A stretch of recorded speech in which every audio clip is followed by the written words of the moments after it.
ಇದು ಈ ತರ ಈಗ ಪ್ಯಾಕ್ ಇರುತ್ತಾ, ಇದನ್ನ ಈ ತರ ಇದರಿಂದ ಕಟ್ರಿಂದ ಈ ಮೇಲ್ಮೈಯನ್ನೆಲ್ಲ ಅವರು ಜೇನುತುಪ್ಪ ಮಾಡೋದಷ್ಟಲ್ದೇನೆ ಪ್ಯಾಕಿಂಗು ಅಲ್ಲೇ ಮಾಡ್ತಾರೆ ನೋಡಿ. ಹೌದು, ತುಂಬಾ ಜನಕ್ಕೆ ಈ ಜೇನು ತೆಗಿತಾರಂದ್ರೆ ಆ ತರ ಕೊಂದು ಹುಳ ಸಾಯಿಸಿ ಮಾಡ್ತಾರೆ. ಆದ್ರೆ ಈ ತರ ನಾರ್ಮಲಿ ಜೇನು ಸಾಕಾಣಿಕೆದಾರ ಯಾರಿದಾರಲ್ಲ ಅವ್ರಿಗೆ ಯಾರು ಒಂದು ಹುಳನು ಸಾಯಿಸ್ತಾರೆ.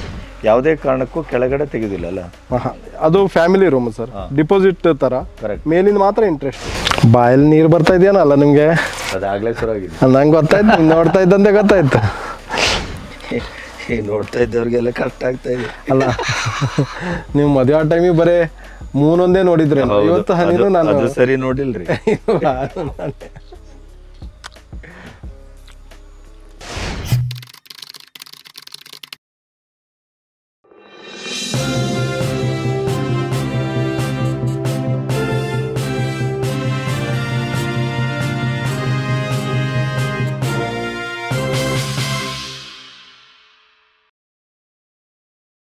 ನರಸಿಂಹಟ್ರೆ ಇಲ್ಲಿ ಏನ್ ಮಾಡ್ತಿದ್ದೀರಿ? ಇಲ್ಲಿ ಅಥವಾ ನಮ್ಗೆ ಏನ್ ತೋರಿಸ್ತೀರಿ ಹೇಳಿ? ಈಗ ನೀವು ಜೇನುತುಪ್ಪ ಅಂತೂ ತಿಂದ? ಹೌದೌದು. ಈ ಕಾಡಿನಲ್ಲಿ ಸಣ್ಣ ಇರುವಾಗೆಲ್ಲ ಅವ್ರು ತೆಕ್ಕ ಬಂದದೆಲ್ಲ ನೋಡಿದ್ರು. ಅದ್ ಯಾರೋ ಇವರು ಗೌಡ್ರು ಜನ ತಿಂತ ಇದ್ರು ಅಂತ ಹೇಳ್ತಾ ಇದ್ರಿ. ಅದೇ ತರ ಈ ಬಾಕ್ಸ್ ಅಲ್ಲಿ ಇರೋ ಜೇನನ್ನ ಹೇಗೆ ನಾವು ತೆಗಿತೀವಿ, ಅವು ಹೇಗೆ ಜೇನುತುಪ್ಪ ಮಾಡಿದಾವೆ, ಮತ್ತೆ ಯಾವ ತರ ಪ್ರೊಸೆಸಿಂಗ್ ಮಾಡಿ ತೆಗೆಯುವಂಥದ್ದು, ಇದನ್ನ ಈ ವಿದ್ಯೆ ಬರುವಲ್ಲಿವರೆಗೆ ಈಗ ಇಲ್ಲೇನೋ ಯಂತ್ರ ತಂದಿಟ್ಟಿದ್ರಲ್ಲಿ, ಆಮೇಲೆ ಕೈ ಹಿಂಡುತ್ತಿದ್ರು. ಅದಕ್ಕೂ ಮೊದಲೆಲ್ಲ ಕೈಲಿ ಹಿಂಡು ತೆಗೆದಾಗಿತ್ತು. ಆದ್ರೆ ಕೈಲಿ ಹಿಂಡೋದ್ರಿಂದ ಏನಾಗುತ್ತೆ, ಆ ಮೇಣ ಒಂದ್ಸರಿ ಹೋಯ್ತು ಅಂದ್ರೆ ಮತ್ತೆ ಅದನ್ನ ರೆಡಿ ಮಾಡಕ್ ತುಂಬಾ ದಿನ ಬೇಕು, ಅಷ್ಟು ಶ್ರಮ ಹೆಚ್ಚಾಗುತ್ತೆ. ಅಷ್ಟೊತ್ತಿಗೆ ಏನಾಗುತ್ತೆ, ಹೂನ ಇದು ಮುಗಿದೋಗ್ಬಿಡುತ್ತೆ ಕಾಡಿಂದ. ಹಾಗಾಗಿ ಈ ಮೆಥಡ್ ಅವಕ್ಕೆ ಬಹಳ ಈಜಿ, ಅದು ಮತ್ತೆ ತೊಂದ್ರೆನೂ ಆಗೋದಿಲ್ಲ. ಈಗ ರೂಪ ಬಹಳ ಎಕ್ಸ್ಪರ್ಟ್ ಇದರಲ್ಲಿ, ನೋಡಿ ಈಗ ಹೇಗೆ ತೆಗಿತಾಳೆ ಅವಳು ಅಂತ.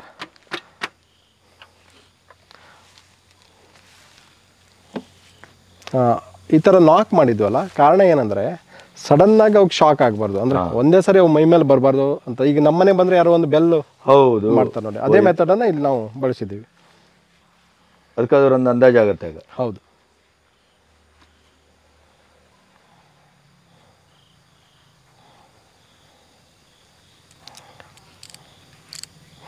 ಈ ತರ ತೆಗಿಬೇಕಾದ್ರೆ ಇಷ್ಟೆಲ್ಲ ಜನ ನಿಲ್ಲೋದು ತಪ್ಪಿಲ್ಲಿ, ಯಾಕಂದ್ರೆ ಕಚ್ಚಿದ್ರೆ ಸಾಮೂಹಿಕ ಮತ್ತೆ ಎಲ್ಲರೂ ಓಡುದೇ. ಹೌದು. ಈ ತುಪ್ಪ ಬಂದಿದೆ ತೆಗಿಲಿಕ್ಕೆ ಆಗುವ ಸಮಯ ಬಂದಿದೆ ಅಂತ ಗೊತ್ತಾಗೋದು ಹೇಗೆ? ಅದು ಪೂರ್ತಿ ಈಗ ನೋಡಿ, ಅದು ಸೀಲ್ ಫುಲ್ ಆಗಿದೆಯಲ್ಲ, ಆ ತರ ಸೀಲ್ ಆಗಿರುತ್ತೆ.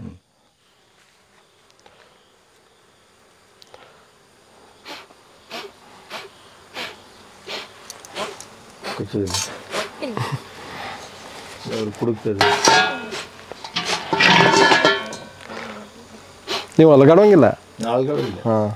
ಕಚ್ಚಿದ್ರೆ ಒಂದು ಗೊತ್ತಿಲ್ಲ. ಅಲ್ಲ,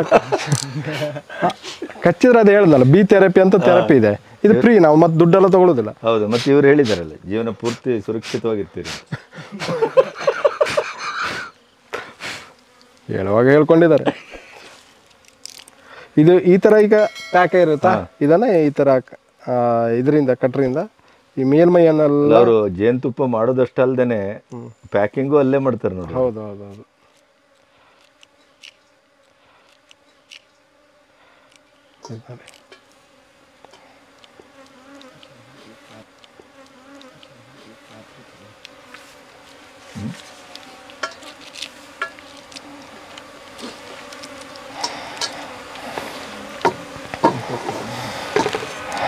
ಎಷ್ಟು ಸೌಂಡ್ ಬರುತ್ತೆ ಇದು. ಇದನ್ನ ಈ ತರ ನೋಡಿ, ಇದಾಯ್ತಾ, ಇದನ್ನ ಇಲ್ಲಿ ಹಾಕಬೇಕು. ಈ ತರ 4 ಫ್ರೇಮನ್ನು ಫಸ್ಟ್ ಹಾಕ್ತೀನಿ ನಾನು, ಆಮೇಲೆ ಅದನ್ನು ನಾವು ಸೆಂಟ್ರಿಫ್ಯೂಗಲ್ ಫೋರ್ಸಲ್ಲಿ ತಿರ್ಸ್ಬೇಕಾಗತ್ತೆ.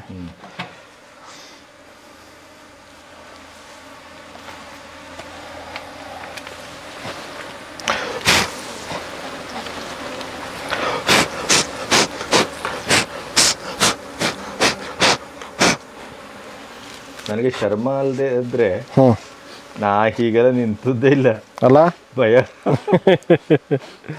ಇಲ್ಲ. ನಿಮಗೆ ಇವೇನು ಗೊತ್ತಾ, ಇವಕ್ಕೆ ತೊಂದರೆ ನಾವು ಕೊಡಬಾರ್ದು ಅಷ್ಟೇ.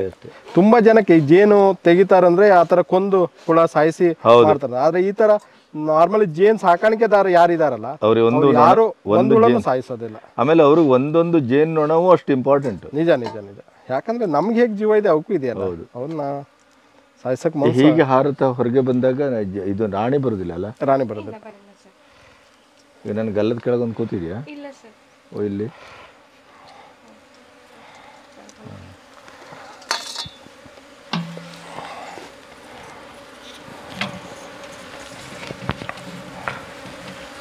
ನಿಮ್ಮ ಮನೇಲಿ ಎಲ್ಲರೂ ಜೇನು ತೆಗಿತಾರೆ ಬಿಟ್ರೆ? ಹ್ಞೂ ನಮ್ಮ ಮನೆಯವರು ಜೇನು ತೆಗಿತಾರೆ, ಹಾಂ, ಗೂಡು ಹತ್ರ ಬರೋದಿಲ್ಲ ಅಷ್ಟೇ. ಅಷ್ಟೇ. ಹಂಗೇನಿಲ್ಲ, ತಮಾಷೆಗಳಿದ್ದು. ಅವಳು ಬಾಕ್ಸ್ ಕ್ಲೀನ್ ಮಾಡೋದು ತೆಗೆದು ಮಾಡ್ತಾಳೆ, ನನ್ನ ಮಗಳು ಮಾಡ್ತಾಳೆ. ನನ್ನ ಮಗಳ ಹೆಸರು ನದಿ ಅಂತ. ನದಿನೂ ಜೇನು ತೆಗಿಯೋ ಕೆಲಸ ಎಲ್ಲ ಮಾಡ್ತಾಳೆ.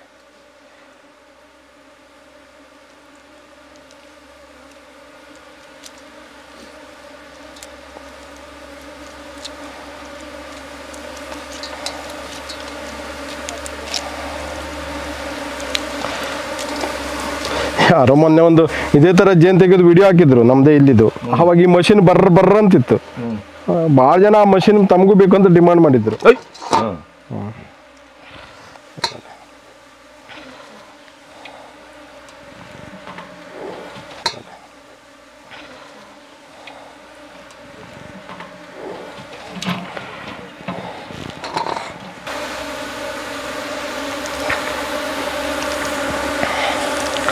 ಈ ಥರ ನಾವು ಏನು ಮಾಡ್ತೀವಿ, ಈಗ ಏನು ಡಿಪಾರ್ಟ್ಮೆಂಟು ಅಥವಾ ಬೇರೆಯವರು ಜೇನು ಬಾಕ್ಸ್ ಕೊಟ್ಟಿದ್ದಾರಲ್ಲ, ಅಲ್ಲೆಲ್ಲ ನಮ್ಮ ಸ್ಟಾಫ್ ಹೋಗಿ ನಾವೇ ಇದೇ ಥರ ತೆಗೆದು ನಾವು ತರ್ತೀವಿ. ಇಲ್ಲಿ ತಂದು ನಮ್ಮ ಇದರಲ್ಲಿ ಮಾರಾಟ ಮಾಡೋದು. ಇಲ್ಲಾಂದ್ರೆ ಏನು ಮಾಡ್ತಾರೆ, ಭಾಳ ಕಡೆ ಮಿಕ್ಸ್ ಮಾಡ್ತಾರೆ. ಕರೆಕ್ಟ್. ಇವತ್ತು ಜೇನು ವಿಚಾರದಲ್ಲಿ ತೆಗೆದು ಜೇನು ತಂದು ಕೊಡಿ ಅಂದರೆ ಅವ್ರ ಗ್ಯಾರಂಟಿ. ಹಾಂ, ಆ ಥರ ಆಗಿದೆ ನನಗೆ ಸಾಕಷ್ಟು ಸರಿ. ಅದೇ ಥರ ಸಮಸ್ಯೆ ಆಗಿದೆ. ಅದಕ್ಕಾಗಿ ನೀವೇ ಹೋಗಿ ತೆಕ್ಕೊಂಬರ್ತೀವಿ. ಹೌದು.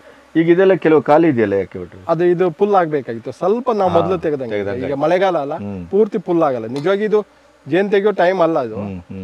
ಇಲ್ಲ ಇಲ್ಲಿ ನೋಡಿ, ಈ ರೀತಿ ಎರಡೂ ಸೈಡಿಗೆ ಸೀಲನ್ನು ಓಪನ್ ಮಾಡ್ಕೊಂಡಿದ್ದೀವಿ ನಾವು. ಮಾಡಿ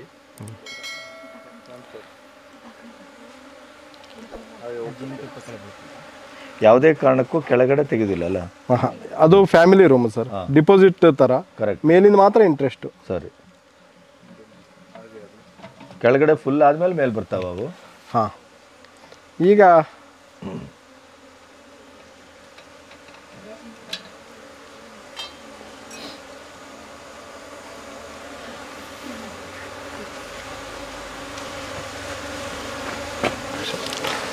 ಇದನ್ನು ನೀವು ಸೆಂಟ್ರಿಫ್ಯೂಗಲ್ ಫೋರ್ಸ್ ಅಂತ ಕರೀತಾರೆ.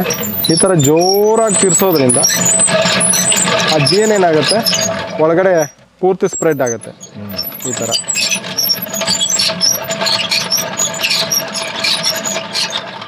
ಈಗ ನೋಡಿ, ಇಲ್ಲಿ ಕೆಳಗಡೆ ಎಲ್ಲ ಜೇನುತುಪ್ಪ ಸಂಗ್ರಹ ಆಗಿದೆ ಒಳಗಡೆ. ಅದರಿಂದ ಅಲಗಾಡಿ ಕೆಳಗೆ ಬಿದ್ದಿದೆ. ಅಲಗಾಡಿ ಅದು ಬೀಳ್ತದಲ್ವಾ? ಅಂದರೆ ವಾಷಿಂಗ್ ಮಷಿನ್ ಹೆಂಗೆ ಬಟ್ಟೆ ಒಣಸಾಗ ಸ್ಪ್ರೆಡ್ ಆಗುತ್ತಲ್ಲ, ಅದೇ ಥರ ಇದರಲ್ಲಿ ಆಗುವಂಥದ್ದು. ಅಲ್ಲಿಗೆ ನಾವು ಜೇನುತುಪ್ಪ ಅಲ್ಲಿ ಶೇಖರಣೆ ಆಗಿದ್ದನ್ನ ನೋಡಿ, ಅಲ್ಲಿಗೆ ಹೇಗೆ ಈ ಥರ ಮಾಡಿ ಆಮೇಲೆ ಅದನ್ನು ನಾವು ಫಿಲ್ಟರ್ ಮಾಡಿ ಬಿಸಿಲಿಗೆ ಸ್ವಲ್ಪ ದಿನ ಇಟ್ಟು ಆ ನಂತರ ಪ್ಯಾಕ್ ಮಾಡ್ತೀವಿ. ಅಂದರೆ 100ಕ್ಕೆ 100 ನ್ಯಾಚುರಲ್ ಗೊತ್ತಾಯ್ತು ಹನಿಯನ್ನು ಕೊಡುವಂಥ ಪ್ರಯತ್ನ ನಾವು ಮಾಡ್ತೀವಿ.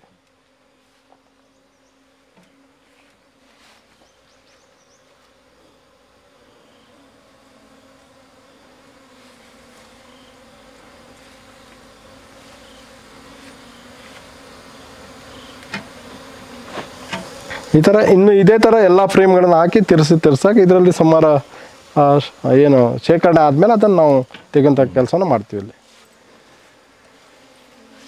ಈಗ ಅದನ್ನು ತೆಗೆಯೋ ಕೆಲಸ ಇನ್ನೂ ಮುಗಿದಿಲ್ಲ, ಪೂರ್ತಿ ಇಲ್ಲ. ಇನ್ನೂ ಸ್ವಲ್ಪ ಜೇನುತುಪ್ಪ ಇದರಲ್ಲಿ ಇದೆ. ಇನ್ನು ಅದು ಚೆನ್ನಾಗಿ ಜೋರಾಗಿ ತಿರ್ಸಿ ಪೂರ್ತಿ ಇದು ಮಾಡಿದ್ರೆ ಸ್ಪ್ರೆಡ್ ಆಗುತ್ತೆ. ಕೆಲವು ಕಡೆ ಸೀಲು ಪೂರ್ತಿ ಓಪನ್ ಆಗಿಲ್ಲ ಅಂದರೆ ಬೀಳೋದಿಲ್ಲ, ಅದೆಲ್ಲ ಆಗ್ತಾ ಇರುತ್ತೆ.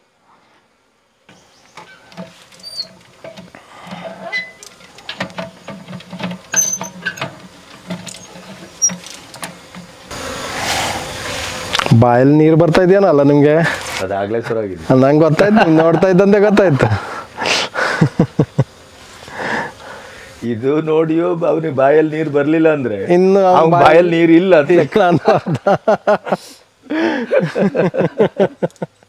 ನೀವು ನಿನ್ನೆಯಿಂದ ಅದೇನು ಜೇನುತುಪ್ಪ ಅದು ಹೆಂಗೆ ಇರುತ್ತೆ ಅದನ್ನು ನೇರವಾಗಿ ತಿನ್ನಬೇಕು ಅಂತ ಒಂದು ಆಸೆ ಪಡ್ತಾ ಇದ್ರಿ. ನಾನು ಒಂದು ಕಾಯಿಸುವ ಅಂತ ಇಷ್ಟೊತ್ತು ಕಾಯಿಸಿದೆ, ಇನ್ನೂ ಕಾಯಿಸೋಕೆ ನನಗೆ ಮನಸ್ಸಿಲ್ಲ. ಇಲ್ಲಿ ನೋಡಿ, ಈಗ ಇದಿದೆಯಲ್ಲ, ಇಲ್ಲೆಲ್ಲ ಇದೆ ಅಂತು. ಇವುಗಳನ್ನು ಒಂದ್ಸರಿ ಈ ಥರ ಮಾಡ್ಕೊಂಡೀಗ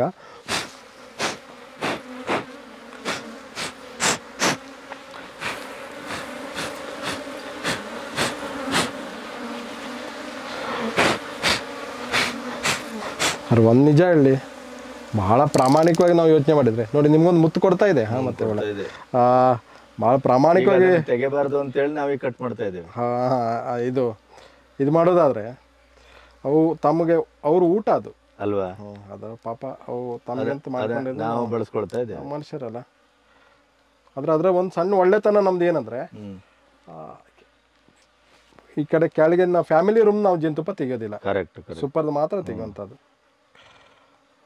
ನಿಮ್ಗೆ ಬಾಲ್ಯದ ನೆನಪು ಬರ್ತದೆ ಇವತ್ತು. ಹೌದೌದು.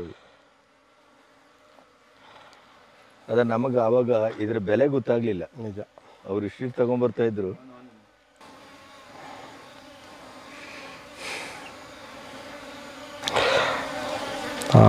ನನ್ನ ಕಡೆಯಿಂದ ನಿಮ್ಗೊಂದು ಅಮೃತ ಕೊಡುಗೆ. ನೋಡ್ತಾ ಇದ್ದವ್ರಿಗೆಲ್ಲ ಕಷ್ಟ ಆಗ್ತಾ ಇದೆ ಅಲ್ಲ, ನೀವು ಮದುವೆ ಆ ಟೈಮಿಗೆ ಬರೇ ಮೂನೊಂದೇ ನೋಡಿದ್ರೆ ಇವತ್ತು ಹನಿನೂ ನಾನು ಸರಿ ನೋಡಿಲ್ರಿ.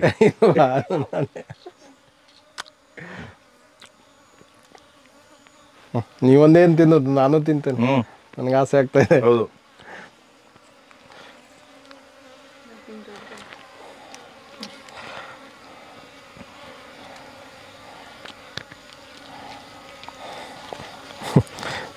ನಿಮ್ಮ ಕ್ಯಾಮರಾಮ್ಯಾನ್ಗಳಿಗೆಲ್ಲ ಬಾಯಲ್ಲಿ ನೀರು ಬಂದಿದೆ, ಗ್ಯಾರಂಟಿ. ಅವ್ರಿಗೊಂಚೂರು ಕೊಡುವ ಆಮೇಲೆ.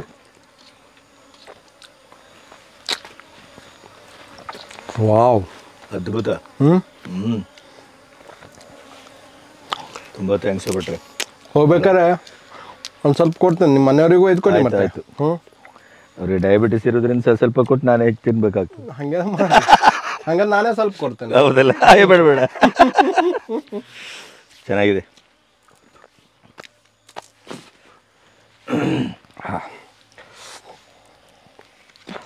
ಹೇಗಿತ್ತು ಜೇನುತುಪ್ಪ? ತುಂಬ ಚೆನ್ನಾಗಿತ್ತು ಅಲ್ವಾ? ಅಂದ್ರೆ ನಮಗೆ ಈಗ ನೋಡಿ, ಜೇನುತುಪ್ಪ ಅನ್ನುವ ಹೆಸರಿನಲ್ಲಿ ಏನೇನೋ ತಿಂತೇವೆ ನಾವು. ನಿಜ. ಆ ಜೇನುತುಪ್ಪಕ್ಕೂ ಇದಕ್ಕೂ ಬಾಯಲ್ಲಿಟ್ಟಾಗ್ಲೇ ಗೊತ್ತಾಗುತ್ತೆ ಅದ್ರ ವ್ಯತ್ಯಾಸ ಅಲ್ವಾ? ಗಜಾಂತರ ವ್ಯತ್ಯಾಸ. ಹೌದು. ಆಮೇಲೆ ನೀವು ನಮಗೆ ಕೊಡುವ ಮೊದಲು ಇದನ್ನು ಓಪನ್ ಮಾಡಿದಾಗ್ಲೇನೆ ಅದರ ಏನು ಮೇಲಿನ ಅವರು ಕವರ್ ಮಾಡಿದ್ದನ್ನು ತೆಗೆದ್ರಲ್ಲ, ಸೀಲು, ಅವಾಗಲೇ ಒಂಥರ ಪರಿಮಳ ಅಲ್ವಾ? ಜೇನುತುಪ್ಪನೇ. ನೀವು ಜೇನುತುಪ್ಪದ ಬಗ್ಗೆ ಇಷ್ಟು ಎಕ್ಸ್ಪೀರಿಯನ್ಸ್ ಇದೆಯಲ್ಲ, ಈಗ ತಿಂದ್ರಲ್ಲ, ಅಂದಾಜು ಇದು ಯಾವ್ಯಾವ ಹೂ ಏನು ಅದೇನು ಅಂದಾಜು? ಮಲ್ಟಿಫ್ಲವರ್ ಸಾಮಾನ್ಯ ಕೆಲವು ಸರಿ ಇಲ್ಲಿ ಬೀಟೆ ಹೂ ಆಗುತ್ತೆ, ಅವಾಗ ಬೇರೆ ಯಾವುದು ಹೂ ಆಗೋದಿಲ್ಲ. ಆ ಟೈಮ್ನ ನಾವು ಹೇಳ್ಬೋದು ಅದೇ ಗಿಡದ್ದು ಅಂತ. ಕೆಲವು ದೊಡ್ಡ ಈಗ ಸೂರ್ಯಕಾಂತಿ ಇದರಲ್ಲಿ ಒಯ್ದು ಇಡ್ತಾರೆ, ಆವಾಗ ಹೇಳ್ಬೋದು. ಆದರೆ ಸಾಮಾನ್ಯವಾಗಿ ಇಂಥದ್ದೇ ಗಿಡದು ಅಂತ ಹೇಳೋದು ಭಾಳ ಕಷ್ಟ. ಈ ಅಡಿಕೆ ತೋಟಗಳನ್ನ ನಾವು ಶೃಂಗಾರ ಬಂದ ಟೈಮ್ನಲ್ಲೆಲ್ಲ ಬಾಕ್ಸನ್ನು ಒಯ್ದಿಡ್ತೀವಿ, ಅದು ಆಗ್ತದೆ. ಆವಾಗ ಅಡಿಕೆ ಆ ಒಂದು ಶೃಂಗಾರದ ಪರಿಮಳ ಜೇನುತುಪ್ಪದಲ್ಲಿ ಬರುತ್ತೆ. ಅಲ್ಲ, ನೀವು ಇಷ್ಟೆಲ್ಲ ಹೌದು, ಒಂದ್ಸರಿ ಕೈಲಿ ಇಟ್ಕೊಂಡಿಲ್ಲ ಫ್ರೇಮನ್ನ? ಹೌದಲ್ಲ? ತೆಗೆದ್ರು.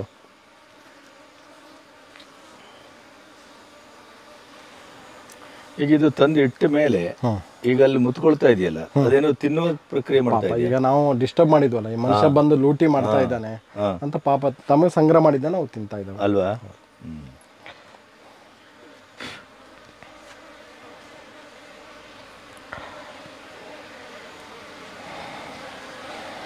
ಈಗ ಅದನ್ನು ಮತ್ತೆ ಫಿಲಪ್ ಮಾಡ್ತದೆ. ಹೌದು ಹೌದು.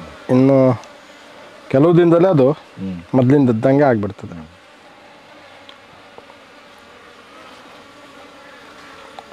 ಈ ಜೇನು ಸಾಕಬಹುದು ಅನ್ನುವಂಥ ಪ್ರಕ್ರಿಯೆ ಬಂದು ಎಷ್ಟು ವರ್ಷ ಆಗಿರ್ಬೋದು ಅಂತ ಅನ್ಕೊಳ್ಳಿ, ಏನಾದ್ರು ಇತಿಹಾಸ ಗೊತ್ತಿಲ್ಲ? ಅದ್ರ ಬಗ್ಗೆ ಹೆಚ್ಚು ಡೀಪಾಗಿ ಗೊತ್ತಿಲ್ಲ. ಅದ್ರ ಒಂದು ಹೇಳ್ತೀನಿ, ಯಾರು ಬೇಕಾದ್ರೂ ಆಸಕ್ತಿ ಇದ್ದವರು ಜೇನನ್ನು ಸಾಕ್ಬೋದು. ಆ ಥರ ಯಾರು ಆಸಕ್ತಿ ಇದ್ದವರು ಇಲ್ಲಿ ನಮ್ಮ ಹನಿ ಪಾರ್ಕಿಗೆ ಬಂದರೆ ನೀವು ಟ್ರೈನಿಂಗ್ ಕೊಡ್ತೀರಿ? ನಾನು ಕೊಡ್ತೀನಿ, ನಮ್ಮ ಸ್ಟಾಫ್ ಕೊಡ್ತಾರೆ. 1 ಅಥವಾ 2 ದಿನ ಅವರು ನಿರಂತರವಾಗಿ ಇದನ್ನು ಕ್ಲೀನ್ ಮಾಡೋದು, ಈ ಥರ ಕಟ್ ಮಾಡೋದು, ಯಾವಾಗ ಅವು ಸಿಟ್ಟಲ್ಲಿ ಇರ್ತವೆ, ಹೇಗಿರುತ್ತೆ, ಇದೆಲ್ಲ ಅವರಿಗೊಂದು ಎಮೋಷನ್ ಅಂತ ಇದೆ. ಖಂಡಿತ ಇದೆ. ಹೇಗೆ ನಮಗಿದೆಯೋ ಅದೇ ಥರ ಇದೆ. ಕೆಲವು ಸರಿ ಶಾಂತವಾಗಿರ್ತವೆ, ಕೆಲವು ಸರಿ ಒಂದು ಆಕ್ಟಿವ್ ಆಗಿರ್ತವೆ, ಅಂದರೆ ಹೇಗೆ ಯುದ್ಧಕ್ಕೆ ಹೋಗೋ ಪೊಸಿಷನ್ ಇದ್ದ ಥರ ಇರ್ತವೆ. ಹೀಗಾಗಿ ಆಗಾಗ ಅವ್ರದ್ದು ಬಿಹೇವಿಯರ್ ನೋಡ್ಕೊಂಡು ಮಾಡಬೇಕಾಗುತ್ತೆ. ಕ್ಲೀನ್ ಇಟ್ಕೊಳ್ಳೋದು, ಜೊತೆಯಲ್ಲಿ ಡಿವೈಡ್ ಮಾಡುವಂಥದ್ದು. ಅಂದರೆ ರಾಣಿ ಹುಳ ಇನ್ನೊಂದು ಶೆಲ್ಲನ್ನು ಇಟ್ಟಾಗ ಇನ್ನೊಂದು ಗೂಡನ್ನು ಮಾಡಬೇಕು ಅಂತ ಆದಾಗ ಅದನ್ನು ಬೇರೆ ಮಾಡೋದು, ಇದೆಲ್ಲವನ್ನ ಇಲ್ಲಿ ಬಂದರೆ ನಾವು ಎಲ್ಲದೂ ಕಲಿಸ್ಕೊಡ್ತೀವಿ. ಓಕೆ, ತುಂಬ ಥ್ಯಾಂಕ್ಸ್ ಬಿಟ್ರೆ. ನಿಮ್ಮಲ್ಲಿ ಬಂದು ಹನಿ ಪಾರ್ಕ್ ನೋಡಿದ್ದಷ್ಟು ಅಲ್ಲದೆ ಹನಿಯನ್ನು ಅದರ ರುಚಿ ನೋಡಿದೆವು, ಅದರ ಜೊತೆಗೆ ಅದರ ಇಡೀ ಬದುಕಿನ ಅಂತರಂಗವನ್ನು ನೋಡಿದೆವು.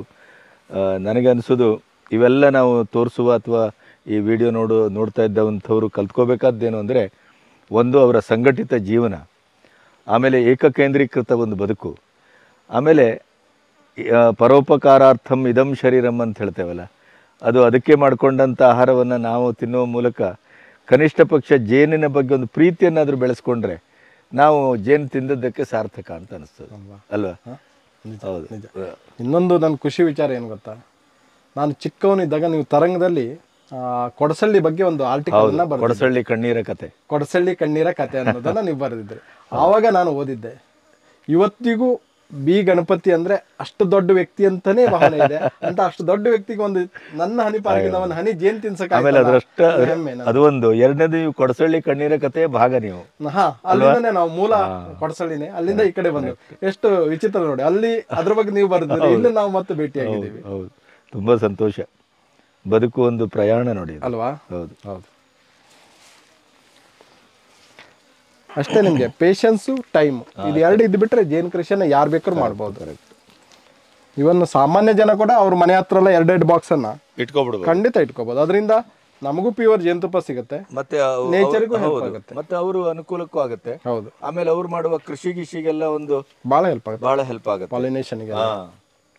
ಬಹುಶಃ ಅಡಕೆ ತೋಟದವರೆಲ್ಲ ಒಂದೊಂದು 2 ಇಡ್ತಾ ಇದ್ದಾರೆ ಈಗ.